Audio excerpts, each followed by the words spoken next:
G'day, guys, and welcome to another episode of the Mindful Men podcast. I'm your host, Simon Rinne, and today we're getting mindful about addiction and mental health and how creativity can help us heal.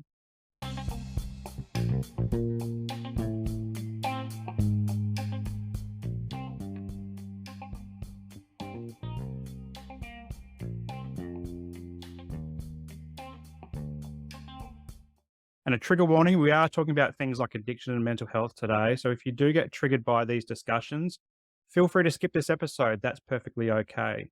But if you do stick around and you do get triggered, please reach out to your support networks afterwards, whether it's a family member or a friend or a licensed professional as well. And joining me for this discussion, I've got Skip Sams from Chicago, USA. How you going, Skip? It's winter, the end of October, but yeah, it's starting winter. I'm good. I am well. Wonderful. I love your name, Skip Sams. It's such a cool name. I've never come across a Skip before, so this is my first entry into somebody called Skip. Where does that name come from? Well, it's short for skipper. Skipper. Cool. So a nautical theme in the family? Yeah. I never knew until I was like 4 years old that I had another name, but I'm named after both of my grandfathers and they didn't want to choose one name over the other. So they called me Skipper. And yeah, they still Cool. do.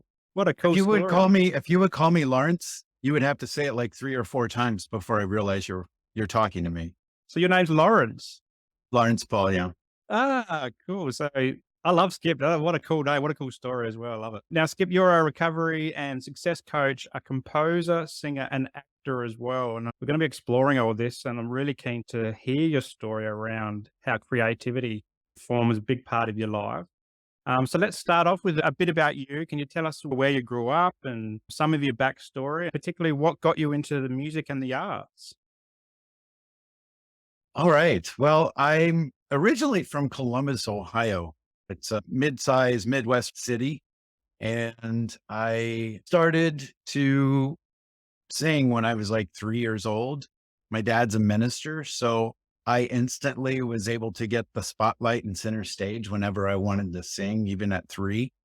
And I was up there singing and people laughed and they cheered and clapped and I was hooked. So I was singing from that early age. And I started tap dancing when I was like 5. We used to take my sisters to ballet.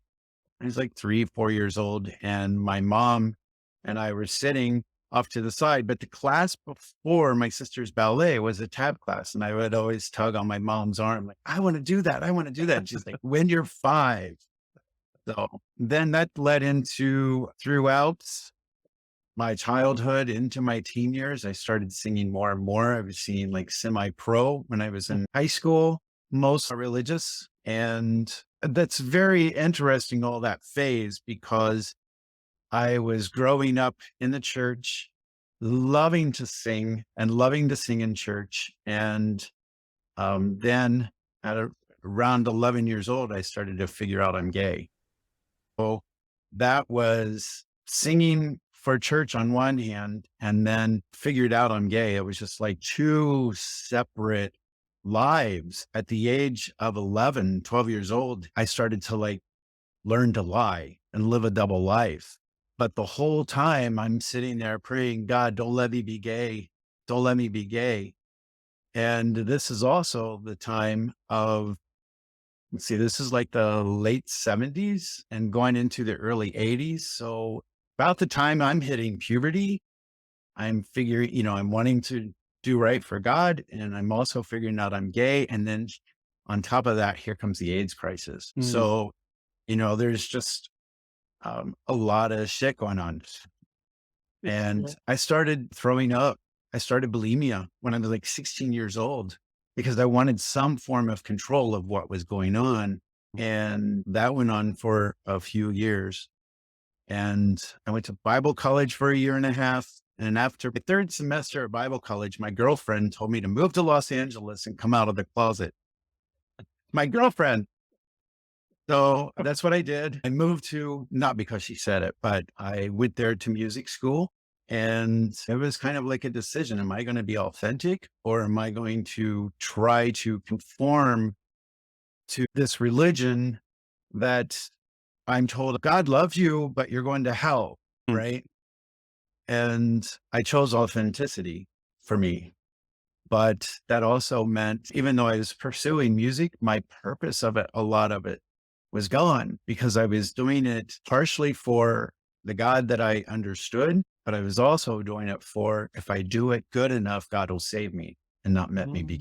gay. So there was a lot of stuff going on up there. So when I was 19 and I'm out in Los Angeles at school, somebody introduced me to cocaine and margaritas the Mm. same night.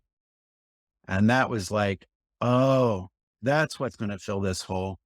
I was like, the bulimia, I didn't need that anymore. I had my drugs and my alcohol and my music studies. I kept studying music and I loved it. I didn't even believe I was like worth being a good musician. Not that I wasn't worth the benefits of it. It's like, I'm not even worthy of being a good musician. Purpose I had for it before it was gone. So that's when addiction really set in.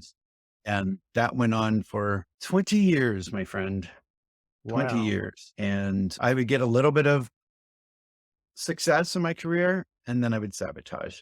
I would get a little success and then I'd sabotage.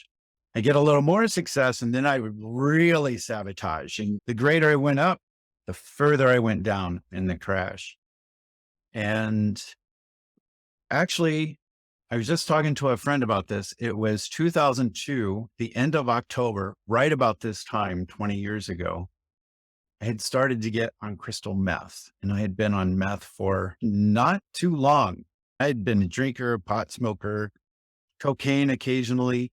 When somebody introduced me to meth, that was like, this is my cure. It's going to Mm. cure my alcoholism because I don't even want to drink anymore. And I was buying so much and I started to get it for some friends that my dealer one day said, Skip, there's a way that you can do this and not have to pay for it. And he was basically telling me how to sell it. So I'm going down Lakeshore Drive one day. It's a beautiful, clear, blue sky day. Everything's bright orange with the trees and the sun is just like glowing. It's like 4:30 and it's already starting to set, it's that kind of fall day. And I'm looking around and I see everything beautiful. My thought was, I'm going to close my recording studio and become a crystal meth dealer. It Oh. was that clear. I remember it. I remember what building I was looking at when it happened. It was that clear of a thought. And I just thought that was going to be so cool. And my recording studio at that time was in the Loop down in the business district of Chicago. I wasn't rich. I wasn't famous, but I had an up and coming career. I had a record label. I had my first national artist. I was having artists from all over the city come and have me produce their stuff. And I gave it up. And I did that for 3 years.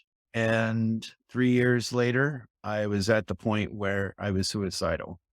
I was so lonely. And even though I had people around me all the time, a lot of addicts, at that point, my family had left me. My partner had kicked me out, understandably. But I realized today they didn't leave me. I abandoned them. My partner kicked me out because he didn't want anything to do with it. I used to think he abandoned me. I realized today I abandoned all this stuff. I abandoned my music. It wasn't taken away from me. And so I was at the point where I had nothing. And I woke up one morning and I just had this thought, just go do it. Today is the day the pain ends. Just go throw yourself in front of the L, which is what our subway, we call it the L. I visualized it. I saw it and I was going to do it. And that day I had another thought. And as soon as I had the thought of just go do it, let the pain in, I was 39. And I thought, you're going to be 40 years old. You fucked up the last 20 years of your life and you've sabotaged everything. Just go do it. And with that came another thought after that was, well, wait a minute.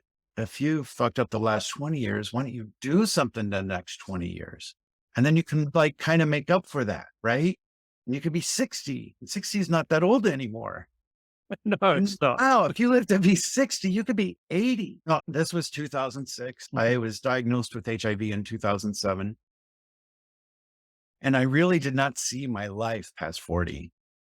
And that had always been that way. That wasn't because of the HIV. I knew at that point in 2006, we had medications and we knew that HIV was not a death sentence anymore, right? But it's still traumatic to find out. But when I had that thought at 40 that, wow, I could live to be 80, just as clear as the thought was, I'm going to close my studio to be a drug dealer, the thought came on this day, Skip, your life doesn't have to be over. It can be half over. And that's the thought that got me to stop. I had tried before, but I tried to stop for my partner. So he'd let me back. I tried to stop, but different reasons, but none of them were really for me. And this time it was because I wanted to live. And so I went to rehab, and that was April 20th, 2006, which is 420.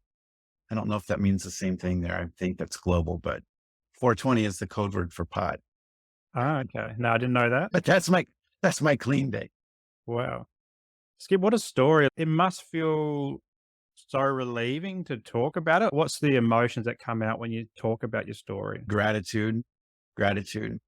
People say you should be proud of yourself. No.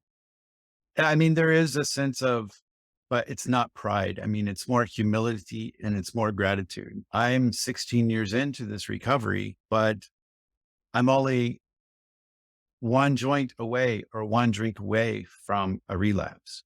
And those urges have come over the years, right? They can go away for a long time, but then boom, there's a thought, there's a trigger. Oh, I have to stay in the routine of recovery, the routine that works for me, which I have my support group. I have a sponsor. I sponsor other people, Mhm. that hold me accountable. People depend on my sobriety. So I'm grateful for them for giving me that opportunity, for them to trust me.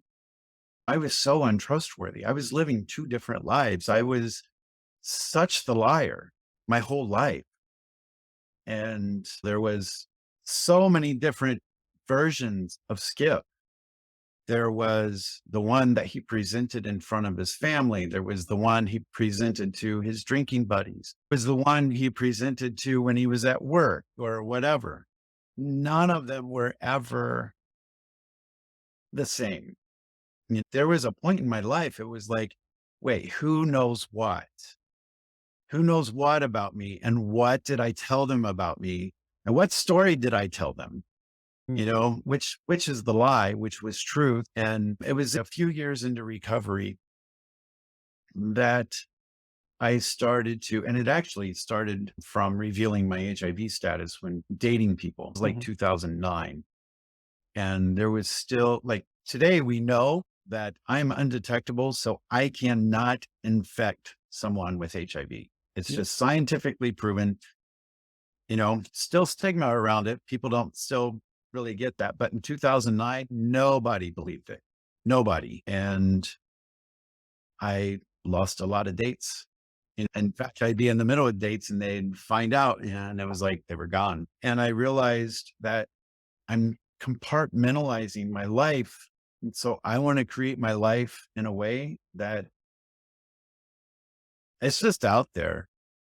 No, I don't go and regurgitate everything to everyone, but if anybody Googles me, right, they're going to see Skip Sam, singer, songwriter, bipolar, recovering addict, HIV, but they're also going to see musician, Mm. recovery coach.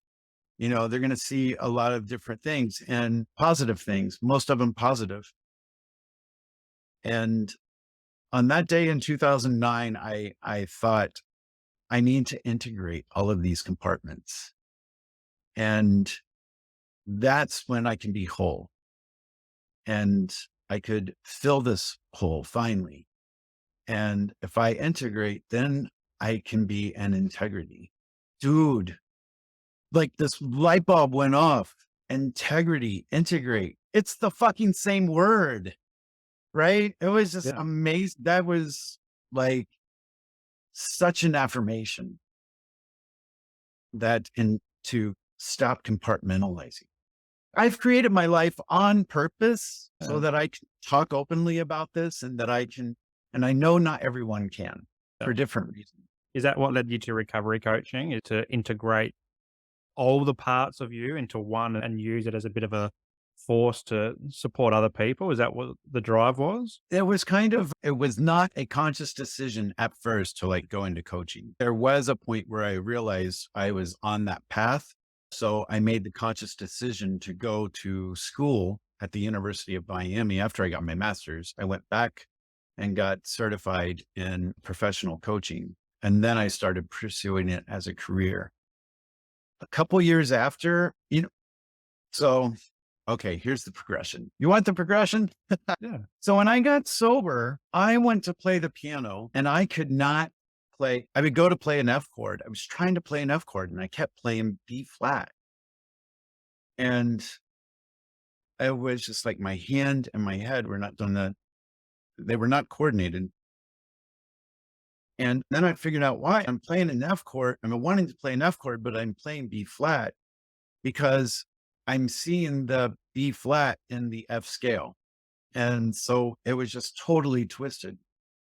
I tried to sing and my throat just like clenched and I thought I lost music forever. And so it was much later that I realized I didn't lose it. I abandoned it. But at that point, I thought I lost it, but I wanted to stay sober. I wanted to stay clean. And so I had to come into acceptance with that. I hated it, but I hated myself. Actually, I went to see a Beck concert once and I saw him performing and he's like, this guy so awesome. I hated the whole concert. The more awesome he was, the more I hated it. And because I hated myself, Yeah. like, I'm never going to be able to do that. So I needed some relief or something. I needed to like have a creative outlet. So I went to a community college and just started taking drawing classes, painting classes, something that I've never really done before, but that I could do to get to stimulate that creativity. And because it was college, everything was graded and I was getting D's and some of those D's, they were just being nice. I'm sure they were just like, F. After a couple of quarters of school, my grades were going up, C's, and then I was getting some B's. And I realized that if I can take something I've never learned before and improve artistically and creatively, why can't I do that with music? So I started over. I pulled out my elementary piano books and just started over completely and went and relearned my scales and just took a while to get a year or so. And then I thought, I'm going to take this big time. And I applied to grad school and I got into the University of Miami and I started scoring film, which Mhm. I always wanted to do. While I was there, I became involved in some different spiritual groups, like meditation groups, and of course, my recovery groups. And I got into some of these meditation groups, and then I learned to like do the guided meditations. Then I was taking the stuff I was learning from the University of Miami with the music and the recording, and I started recording my voice for guided meditations and then putting original music under it and then giving those to people. That turned into, hey, come to our retreats and do the guided meditations, which turned into, hey, will you facilitate this retreat with me? Then, along with that, because I was facilitating the retreats, people were wanting to work with me individually. And that's when I realized people are asking me like how to not it's a sponsorship is a different thing. Sponsorship is totally different. Is you don't tell people what to do, right? It's listening deeply and asking questions that they are able to get the answers and just help them guide them to find those answers. And I wanted to make sure I was doing it right. And a lot of people say I'm a coach. And there's different, if you're an expert in something, yes, you can coach, mentor. But if you're like going on a life coach type thing where you're dealing with people's intimate secrets and their choices they want to make in their life, I wanted to make sure that I was doing that in the most professional way. I'm not a therapist, right? And so I just wanted to know how to deal with that. And that's when I started coaching. And from there, as my years went on, started to realize I want to put all of this together. And so my journey of finding my music and finding my voice and then finding my career in it. And then I started a school, it's from meth addict to starting a school. The school is something I am proud of. I wanted to be able to help other musicians and people in recovery do that as well. So that's where today I focus mainly on musicians and artists in recovery who are wanting to find their way back to them. Skip, you've got such a powerful story. It's full of highs and lows. The terminology that kept coming to my mind as you were talking was this concept around the wounded healer. This is someone who has been through hell and has come out the other side and wants to use that to inspire other people to come into recovery, whether that's addiction, that's mental illness. And there's real power in connecting someone who's walked in the shoes with other people who are also walking in the shoes, because you can only learn so much from textbooks and theory. But once you've actually got that real lived experience, there is a real powerful connection that you can have with a client. Do you find that your personal experiences really helps drive your connection with the clients that you work with? I think so. I talked about listening deeply and hearing deeply. Everybody's situation is different, but yet our stories, especially with addicts, are a lot the same. It could be a different drug, different family, different upbringing, but there is a level of understanding amongst addicts in recovery there's a lot of commonalities. So when I'm hearing someone share their story with me, someone who's not an addict would not understand the Mm, same. For addicts, when they're newly in recovery, it's like, wow, I told the truth today. mm. Right. And addicts are like, yeah, good job. And sometimes we'll tell stories that most people would be like, oh my God, but we just sit and laugh because not because of the situation, but it's like, yeah, we've all been there. So there's that level of understanding that I think is really important. And when I share my story, and I try not to present myself up like, look what I did, look how great I am. I just want to say, this is my path. And this is where I've gotten. And if I can do this, I know you can too. That's what I want. And so that's why I like to share openly, because I know I resonate with people who tell me the truth and tell me their story. And I can tell the authenticity of their story. That's who I resonate. That's who I want to work with. That's who I want to be friends with.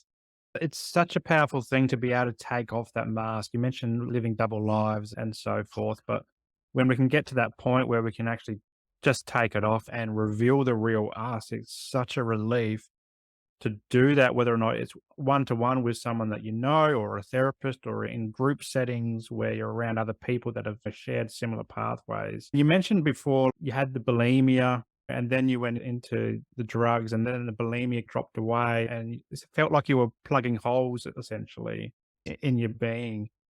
And you've also got the bipolar diagnosis as well. Was bipolar as part of all of this, or did that come later on in your life? I knew from very young that I was depressed, a lot of depression. And so the bipolar diagnosis didn't come till later. Actually, there was suspicion before, but it was hard to diagnose like mania, especially when you're doing speed.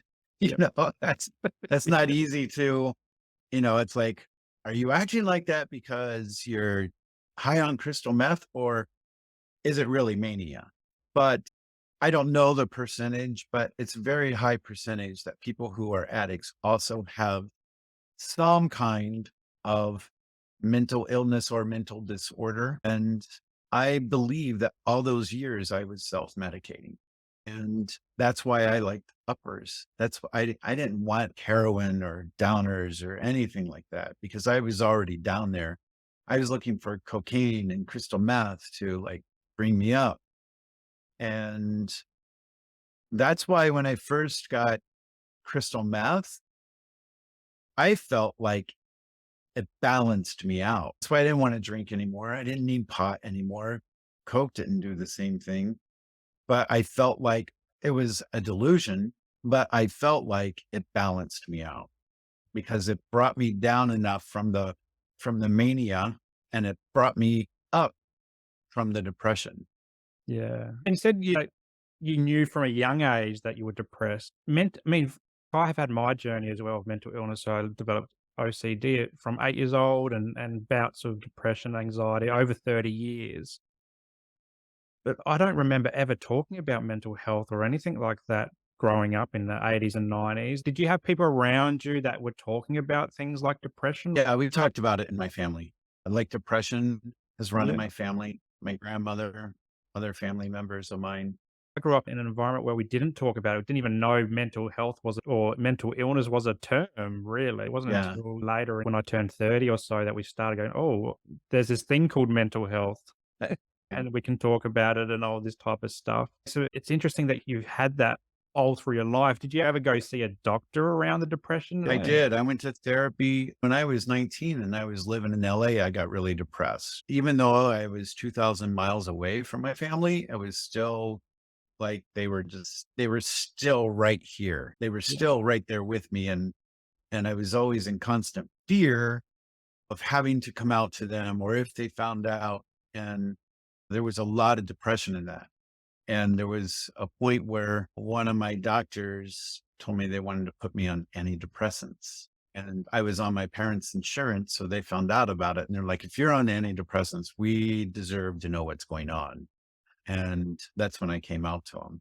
Yeah. What was it like coming out to them? Was it scary or did they welcome it? Like, what was the response? No, it was scary. And, it challenged their deepest beliefs. Right. We never talked about homosexuality in my house. We saw it on TV when Jerry Falwell and Anita Bryant and all these televangelists. And so we saw it, but we never talked about it. And I did hear them at points like there was at one point in America where Anita Bryant had this crusade to like find gay teachers in public schools because they're recruiting kids.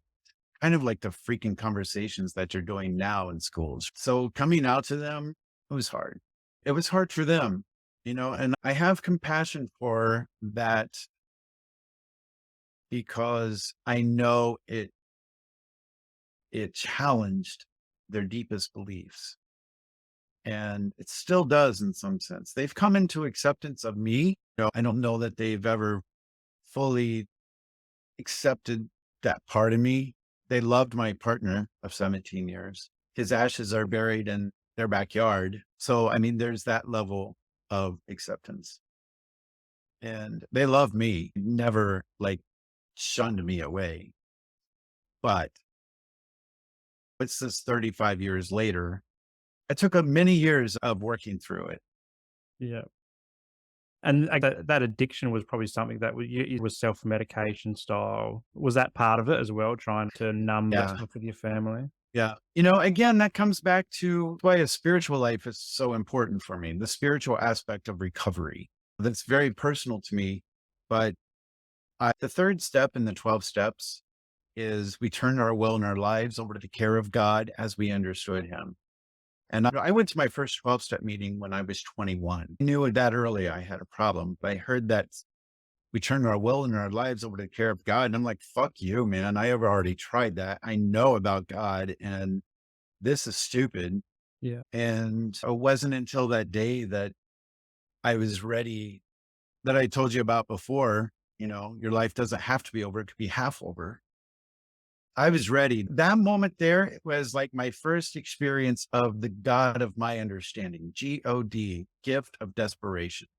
And So when I went to rehab and I saw the 12 steps on the wall, we turned our will and our lives over to the care of God as we understood him. Like that never really resonated. And it's italicized and underlined as we understood him. It's like, hey, people, look at this. And he's like, wow, okay, that's my understanding. So I'm never going to say as we understood him. In my mind, I'm going to say God as I understand God, because I never understood how there's this man and he created this, I just never really understood that. So for me, that's the first thing I did. And I realized the God that I thought I understood growing up is now I see as the God of my misunderstanding. The Mm. misunderstanding of God loves you, but you're going to hell. That's a total misunderstanding. I do not believe that today. I'd love to hear about sobriety. And you mentioned before that there's been times where you've been tempted. Tell us when it comes on for someone who is sober and those temptations come on. What's some of the strategies that you use that help you through those processes? The things I learned in the first 2 years are still what I come back to today. In the first few years, I went to a meeting every day. And the reason to do that is to get locked in. There's a lot of things that you do that it doesn't make sense why. But if you don't practice doing them, you're not going to do it when you need it. So, like getting locked in and making friends with people in recovery and getting that connection and going to the meetings. Because if you don't go to a meeting, you are not going to go to a meeting because you don't want to use if you haven't been going to meetings. A lot of times people will say, make a phone call to your sponsor or somebody else in recovery every day.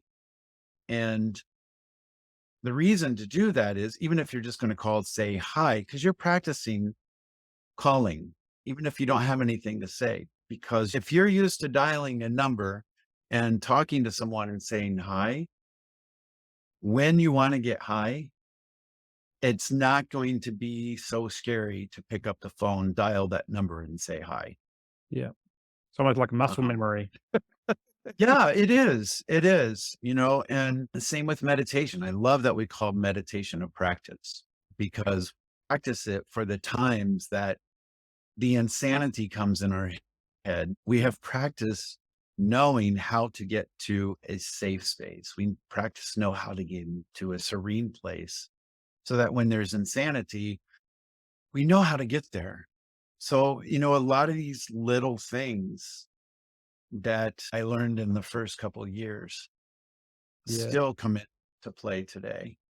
Yeah. Talk us through like your meditative practices. I love guided meditation myself, and I like to use mindfulness. So this is the Mindful Men podcast, and mindfulness is twofold for me. It's acceptance and commitment therapy. So we become mindful of how we can ground ourselves in the moment, how we can be present, how we can use that to work through things like, say, anxiety or peak periods where we're distressed. But it's also about being mindful of who we are and in our values and our identity and how we're showing up in different parts of our lives, whether it be work, family, etc. And meditation and mindfulness is something that's central to the way that I go about it. But what does it look like for you? Describe how you practice it for other guys out there who might be thinking, oh, meditation's rubbish. I'm not going to do that. Walk us through it and tell us how good it is for you. Well, there's so many different forms of meditation, right? People think that meditation is, and like having no other thought in the brain but Om. And that is a very valid form of meditation. But if you look in the dictionary, what's the first, almost any dictionary that you look and say, what meditate, the next words are contemplate. It's to contemplate, it's to think on. That's why we have people meditate on a mantra, right? So there is the getting silent, and that is one. And I did that. I started that when I was just a couple months sober and I had the willingness to try it. I have no idea where this willingness came from, but I had a manual kitchen timer And I'd put it on 30 seconds because I could not sit still, right? I could not sit still when I got sober. I was always shaking. And so it was like 30 seconds, 45 seconds. And then I would get it to a minute. And every now and then I would just add time to the point where I got it up to 15 minutes. And that was my first form of getting silent and still. But I also learned through those art classes that drawing still life is a definite form of meditation because you are so focused on that still life. You don't have time to really think about anything else because you need to get that curve just right, or that Mhm. shading just right, that shadow just right. And so you're really meditating on that piece of work. I have found that when I'm practicing piano, there's times where I'm doing it and I'm practicing, I'm working, but there's times where I can get lost in it. And to me, that is a form of meditation. And it's kind of like I see it as the spirit of creativity, working through me and just becoming one with that. Riding my bike is a form of meditation until somebody takes the wrong turn and almost hits me. And then it turns into just the opposite. It's funny how you can go from here to here in a split second. I get on my bike and within 30 seconds, I'm like, I love my life. And so there's so many different forms of meditation, and I like to try many different ones. I have some guided meditations. Louise Hay, she did in the 1980s. She did a morning meditation and a night meditation. They're both like a half hour long. My iTunes shows that I've listened to those like over 1,600 times. I've used those a lot over the years. Creativity is such a crucial part of recovery and feeling well and just general wellness as well. In 2020, I experienced burnout and I had 4 months off of work and I couldn't think straight. I was physically spent, emotionally spent, mentally spent. And I worked with my mental health social worker on finding joy in my life as well. And creativity was one of those things that I kind of left behind at high school. I've got the guitar there, but it's the older I get, the more dust it seems to pick up. But I've got a Mac computer and I've found GarageBand on there. So I was always interested in music and I was never a DJ growing up, but I found this creative and meditative process of putting the looped music together.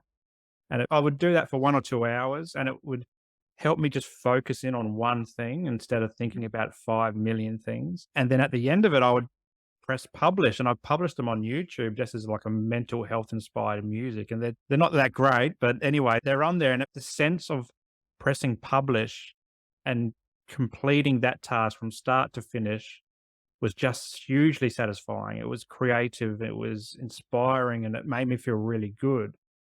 So I want to hear your thoughts on the importance of creativity in recovery and music and your love for music and singing and acting and all that. How critical has it been for you to recover? Well, as I shared before, the getting from nothing back to my life passion, that in of itself, not only was I finding my way back to my music, but I was finding back to my authenticity. I was finding back to who I was, right? I'm a musician. I mean, that's so much part of my identity. A lot of people will say, and I'm sure you hear this, I'm not creative, right? Mm. If you do something, they'll to my, if they hear my music or, oh, that's awesome. I'm not creative. And that's bullshit. We're all creative. We're creating our own life experiences. We create our surroundings. We create everything about our lives. So there's so many different forms of creativity. We're creating our experience. We're creating our bodies. If you're wondering why you're fat, I'm losing my COVID fat, but why? Why? I created that. I Mm. created it by having do you guys have Ben and Jerry's ice Yeah, cream? yeah, yeah, yep, Yeah, yep. yeah. So I had a year-long three-way with Ben and Jerry, and, they left behind about 30 pounds of garbage. And but you know what? I created that. That didn't just appear, but there's so many different forms. So there's people who do woodworking. I found stained glass. That's another one I found. I love Yeah, that. That's talk about meditation. Oh my gosh.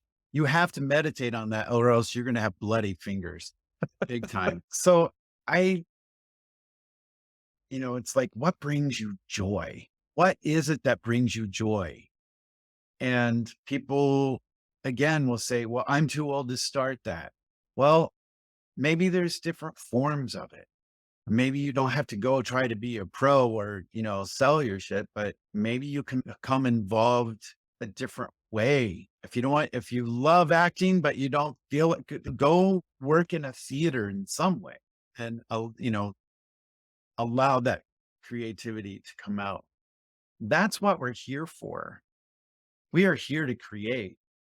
My belief is that whatever created this universe, whatever it is that created it, is also created our solar system. It created our earth. Our earth created us. We have the ability to create because that's what we're made from. So what we create is just an extension from what created everything. So that is, and you think about what brings people joy. It's the things that we create. What brings people sadness? It's the sadness we create. I want to focus on creating joy. it's such a powerful definition. The way you describe creativity, it's eye-opening. It's really inspiring, actually, the way you think about creativity. I'm gonna tell my wife because she's one of those people that goes, "I'm not creative, I don't know what," but we create space for our family to be our family in her role as a That's mum beautiful. and a partner. And I'm gonna go tell her this after this. She's working from home today, so I'm gonna go straight in there into her meeting and interrupt her meeting to tell her that. Now, Skip, tell us about your business. Tell us about your coaching and describe some of the stuff that you might do with a potential client and where can we find the business? Skipsams.com. You can find my music there. I mean, I have different websites, but skipsams.com is kind of the central. I have my success.coach, but even there, skipsams.com, you're going to find the link. Right now, I am creating creative groups and I have a couple of different ones. One is making amends with your muse. And that is a small group. It's group coaching. We meet every week for 12 weeks and I meet with them as individuals as well. But making amends with your muse is just the same as making amends with people. And just the way I described creativity to you, my music did not abandon me. I abandoned it. It's always been there waiting for me to come back. I had to start from ground zero, but it's the same as any other relationship I had to regain. So, and I think of it that way and kind of personify music or creativity or art, whatever it is, it's a person. It's like my best friend. It's a lover. And I told you earlier, I didn't think I was worthy of being a good musician. Bullshit. Right. I'm so glad you let me cuss. That's awesome. So I used to be afraid to play the piano or I'm not going to play because I suck or I'm not going to be good today or I don't feel like it today. If I'm in a relationship with someone, am I going to like stand them up on a date because I feel like I'm not going to be a good date? Or am I going to avoid? I mean, what happens when we avoid our best friends or our lovers or our partners, our husbands and wives? Because there is me time. You need that. But because I feel like I'm not worthy of them, we talk to them and we communicate and we hug and we embrace or honey, I'm not feeling well today. I need a hug. So when I started thinking about that, it's like, I need to go touch my piano every day and have my fingers run up and down the board because I need to tell my piano I love it. And my piano does not care if I suck that day. It doesn't care. It's just really happy that I'm spending time with it. So that's kind of like making amends with your muse. And so we worked through some of that during those 12 weeks. How do we connect with our music? How do we make the space for our music? And not just music, any of our art, right? We have to have boundaries. We have to have boundaries so that our work, I have a client now who's like, she has her own business and people call her at 9 o'clock at night and she answers the phone and she's in the middle of practicing. And it's like, well, wait, you want your relationship with music? Why are you answering your phone after hours? You see what I mean? It's Yeah, like some really simple life things that we can work on to create exactly like you said, your wife creates the space for your family. We have to create the space for our creativity. I love it. I'm going to dust off this guitar after we speak as well and get it tuned Please up. do. I wanted some emails of some videos, man. Trust me, you don't want to see that. Hey, you know what? I see it all the time, actually. I encourage my clients to like show me the shit because you can trust me. I'm not going to make fun of you. I'm going to celebrate with you that you picked up that guitar. And if Yeah. you picked up that guitar and play one chord, good for you. When's the last time you picked up the guitar and played a chord? So you A, took a great step. a while back. I think the kids are playing it more these days than I am. And I'd hate Yeah. to think what kind of tuning is happening right now. And then I have, just very quickly, I'll tell you, I have another group and it's just starting November 7th. And it's kind of like that same, but second year level, right? And it's kind of like, okay, we've done all this. Now let's focus in. How do we focus in on what's this goal? How are we going to do it? How are we going to focus on it and work through the other stuff that comes along? And I'm really looking forward to that one. Awesome.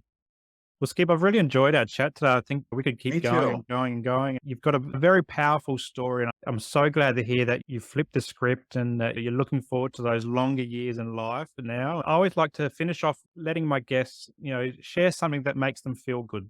And it doesn't have to be anything to do with what we've talked about. So it could be something that you're watching on telly or a book you've read. It could be a self-care activity. It could be some cool musician that you found or anything like that. And it's just kind of a bit of a pay it forward for some of our audience to listen to as well. Oh, wow. I'll tell you, there is a song I've been listening to lately, and I'm listening to it constantly. And I never really knew this artist very much. He's a Broadway singer. His name is Ben Platt, and he sings this song called Grow As We Go. Mm. And it's a love song. Oh, it's a love song to a partner. The partner has said, I need my space because I have to work through this stuff on my own. And the song is about, no, stay here. Let's grow as we go. And I'll create the space for you, but I'm giving you permission to do whatever you need, but you can do it right here. Because I also have stuff to work on. I remember when my mom, when I was very young, the same girl she told me to move to LA. I was thinking about asking her to marry me at one point. And my mom gave me this advice that if you want to have a relationship to last, you have to be willing to change with that person, not for that person, but with that Mm. person. And so that song reminds me of that. Listen to it. I'm sure as a married man with a family, you will appreciate it very much. Grow As We Go by Ben Platt. I'll find it and put it in the show notes below, plus the link to your business as well and your website. Skip, thanks so much for your time today. I really appreciate you Thank coming you. and being vulnerable and sharing your story. And I look forward to watching you grow in this space. And yeah, I'll do a video and send it through on email with me playing some pretty terrible guitar. Please do. Yes. That would be awesome. That's something else for you to post on YouTube. I might hold you to that and just make myself even more vulnerable than I already am. You know, that's the stuff that says, if I can do it, you can do it. Yes. Yeah. And that's why we do this podcast, is to have these discussions to show other people out there, particularly guys, that, if we can have a conversation for an hour, we've only just met, they can do it too. Thanks, Skip. I really appreciate your time and have a good afternoon. Thank you. Take care.